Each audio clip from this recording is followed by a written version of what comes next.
မြစ်တာကိုဖော်ကျူးတဲ့ဇလန်းတွေဖြစ်ပေမဲ့နေတိုးမရပဲမြင့်မြတ်အကယ်ဒမီရသွားတဲ့အကြောင်းအရင်ပရိသတ်များအားလုံးပဲမင်္ဂလာပါရှင်အားလုံးကတကယ်နဲ့စောင့်မျှော်ခဲ့ကြတဲ့အကယ်ဒမီစုပေးပွဲကြီးကတော့ပြီးဆုံးသွားခဲ့ပါပြီဒါပေမဲ့ပွဲပြီးပေမဲ့လည်းပရိသတ်တွေကြောင့်မပြီးနိုင်သေးတဲ့ကြရက်တွေကအမျိုးသားဇက်ဆောင်စုဖြစ်ပါတယ်မြန်မာနိုင်ငံရဲ့ထိပ်တန်းမင်းသားကြီးနှစ်လက်ဖြစ်တဲ့နေတိုးနဲ့မြင့်မြတ်တို့ရဲ့အားပြိုင်မှုမှာဘာကြောင့်မြင့်မြတ်ကနေတိုးကိုအမှတ်အပြတ်သက်ကြော်ပြီးတော့ရွှေစင်ရုပ်ကိုစုခုသွားနိုင်ခဲ့ရလဲဆိုတဲ့အချက်ကစိတ်ဝင်စားစရာပါဒီနေ့အကယ်ဒမီစကားတင်စရင်ဟာတကယ်ကိုပွဲချက်ခဲ့တယ်လို့ဆိုရမှာပါပြောတဲ့ဇာတ်ကားနဲ့မင်းသားနေဝင်ကန်းကော်နီနဲ့မင်းသားအလင်းရောင်တို့လိုအနုပညာရှင်တွေပါဝင်ခဲ့ပေမဲ့နောက်ဆုံးမှာတော့ပရိသတ်တွေရဲ့အာရုံစိုက်မှုကနေတိုးနဲ့မြင့်မြတ်စီမှာရှိနေခဲ့ရပါနေတိုးနဲ့မြင့်မြတ်ဆိုတာမြန်မာရုပ်ရှင်လောကရဲ့ဈေးအကြီးဆုံးနဲ့အရှိန်အဝါအကြီးမားဆုံးစူပါမင်းသားနှစ်လက်ဖြစ်တာကြောင့်သူတို့နဲ့ဥယျာဉ်အားပြိုင်မှုအကယ်ဒမီညရဲ့အမြင့်ဆုံးအရှိန်အဝါဖြစ်ခဲ့တာပါနေတိုးကမြင့်လက်သက်ပေမဲ့ရေးစည်းချမ်းတဲ့ဇာတ်ကားမှာ LGBT နက်ကတုံအသိအဖြစ်ပါဝင်ခဲ့ပါတယ်။ဒီဇာတ်ရုံမှာနေတိုးဟာကိုယ့်ရဲ့အသွေးသားရင်မဟုတ်ပေမဲ့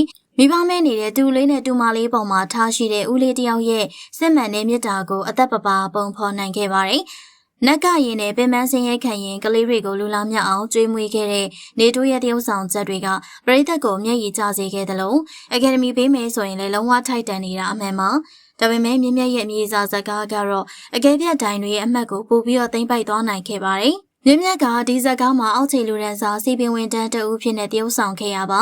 မြို့ရွာတွေတန်ရှင်းဖို့အတွက်အောက်ခြေကနေမပင်ပန်းနိုင်မင်းလောက်ကင်နေရတဲ့စီပင်ဝင်တန်းတွေရဲ့ဘဝကိုကိုစားပြုတရုပ်ဆောင်ခဲ့ရဖြစ်ပါတယ်။ညီလေးနဲ့ညီမလေးအတွက်ကိုယ့်ရဲ့ဘဝကိုစတေးထားတဲ့အကိုတယောက်ရဲ့ခံစားချက်ကိုမြင့်မြတ်ကတကယ်ကိုသဘာဝကျကျပုံဖော်နိုင်ခဲ့ပါတယ်။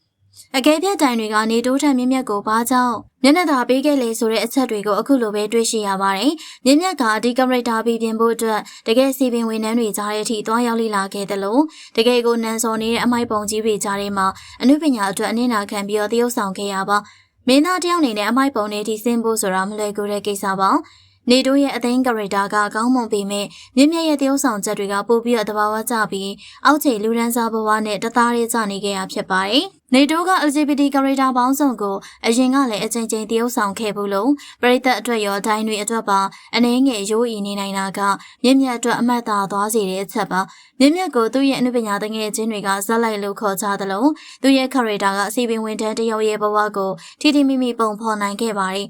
အတွင်းသတင်းတွေအရရုပ်ရှင်အစည်းအရုံးကလူကြီးတချို့ဟာ LGBT ခရိုက်တာကိုအကယ်ဒမီပေးလိုက်ရင်လူငယ်တွေအတူခိုးမှစိုးရိမ်တဲ့အတွက်မျက်နှာသာမပေးခဲ့တာကနေတိုးအတွက်နစ်နာခဲ့ရတဲ့အချက်တစ်ချက်ဖြစ်ပါတယ်။ခြုံငုံသုံးသပ်ရရင်တော့နေတိုးကအနုပညာအရာအကောင်းဆုံးပေးဆက်ခဲ့ပေမဲ့မြင့်မြတ်ကတော့ပို့ပြီးတော့သဘာဝကျကျနဲ့အောက်ခြေလူရန်စားရဲ့ဘဝကိုအနုပညာနဲ့အနစ်နာခံပုံဖော်နိုင်ခဲ့ရကြောင်းဒီနေ့ရဲ့အမျိုးသားဇက်ဆောင်စုကိုထိုက်ထိုက်တန်တန်စုကူးသွားနိုင်ခဲ့တာဖြစ်ပါတယ်။ကျေးဇူးတည်တတ်ပြီးတော့ရိုးသားတဲ့မြင့်မြတ်အတွက်ဒါကထိုက်တန်တဲ့အောင်ပွဲတစ်ခုပါကဲပရိသတ်ကြီးတို့ရောနေတိုးကိုကြော်လွန်ပြီးတော့မြင့်မြတ်အကယ်ဒမီရသွားတာကတကယ်ပဲထိုက်တန်တယ်လို့ထင်ကြပါသလားမိမိတို့ရဲ့အမြင်ကိုမှတ်ချက်မှာဝင်ရောက်ဆွေးနွေးပေးပါအောင်နော်ကြည့်ရှုပေးရတဲ့အတွက်အားလုံးကိုကျေးဇူးတင်ပါတယ်ရှင်